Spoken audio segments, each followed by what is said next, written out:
Hello and a warm welcome to yet another edition of Eco at Africa. My name is Joy Bira and I'm coming to you from the Nairobi National Park here in Kenya.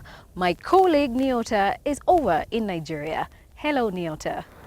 Hi Joy and hello viewers, my name is Nyota Igwe and I'm very glad to have you for another environmental show brought to you by Channels TV, Deutsche Welle and KTN.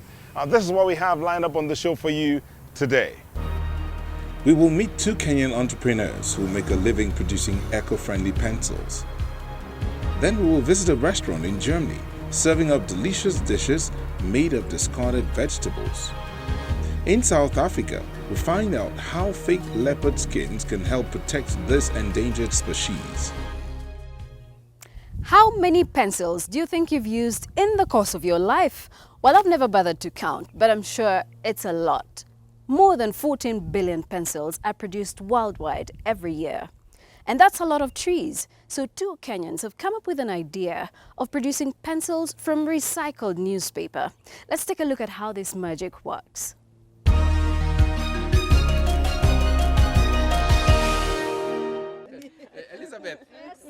Businessman Anthony Kirori knows his local suppliers. He often comes to pick up the old newspapers. This time, there's nearly 350 kilograms. He pays about 63 euros for the whole.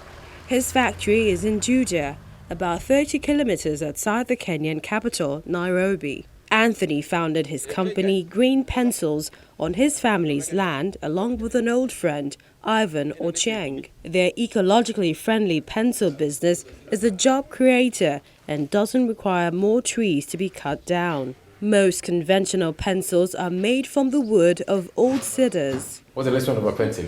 Hardly 2-3 weeks, at most a month.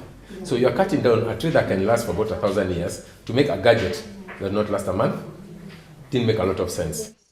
It took the trained electrical engineer about 5 years to develop the right formula for a recycled paper pencil. Anthony came up with the concept when he worked as a waste collector. In the factory, cut-up sheets of newspaper are glued around graphite sticks.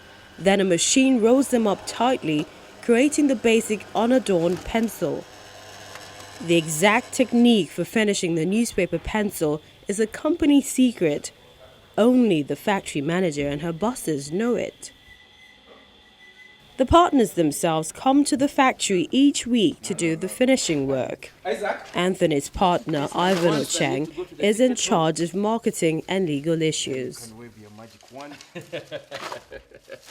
There's a lot of disregard for intellectual property in Africa especially, and in some parts of Asia. So we have to guard our secret, because if we don't, tomorrow somebody else will do the same thing, and another and another and another. Over the last 5 years, orders have been continually increasing. Last year, the company's sales amounted to around 130,000 euros. Schools and companies are their biggest customers. During peak season, the company employs 50 people to produce 500,000 pencils.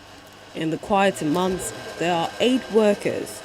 Still, there's more potential in Kenya for eco-friendly pencils. The figures as they stand, slightly about 150 million pencils are imported into the country.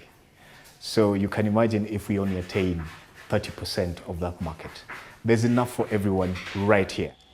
Kenya's government agencies import about 10 million pencils each year. Anthony Kiore hopes to convince the government to consider using their recycled products.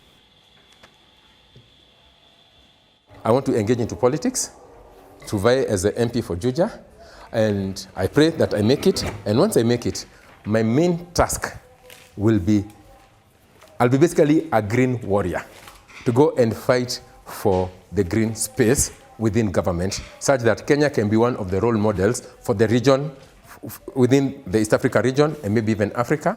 Concern for the environment is something the two entrepreneurs share.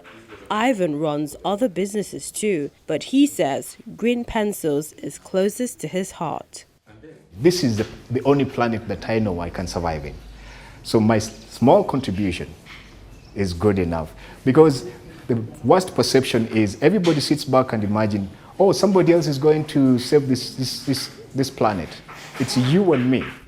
Heading back to Nairobi, the business partners stop at M Copper, a successful Kenyan startup, to personally make the first delivery there. From now on, the solar energy company will be enhancing its green creds with green pencils. Today's